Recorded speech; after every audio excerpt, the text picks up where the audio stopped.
Because of this bridge, we lost our land, our property, plus we spoil our internal property. Why? I don't know. But these people, after telling, Bhattacharya was giving me full promise and assurance that nothing will happen, drainage will start before rain.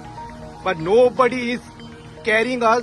They are careless. Nobody is careful about what is going on. From Vadakade and from Okokera, all water is coming from their drain and everything is coming in my property. And you can see within one small rain, the water goes above my sump and water is entering my sump. How to live here? Just tell me how to live. The water is totally contaminated. I cannot drink water. How I will live? Now even hospital I have to close. I cannot continue my patient because water is main essential. The health department, everybody should see this. We have given complaint to Panchayat, we have given complaint to Rohan Khaute, we have complaint to everybody. But nobody is caring. Nobody is interested. They have got their own interests. I don't know what. But nobody is taking actually initiatives to do. See my gate, half the gate is under my water. Everything is spoiled. My compound, tiles, everything is spoiled.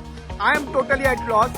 And see, my sump is totally, we are again and again cleaning my sump, again and again removing the dirt. But it is impossible now. This one rain, one single 3-4 hours rain, the water comes above the sump.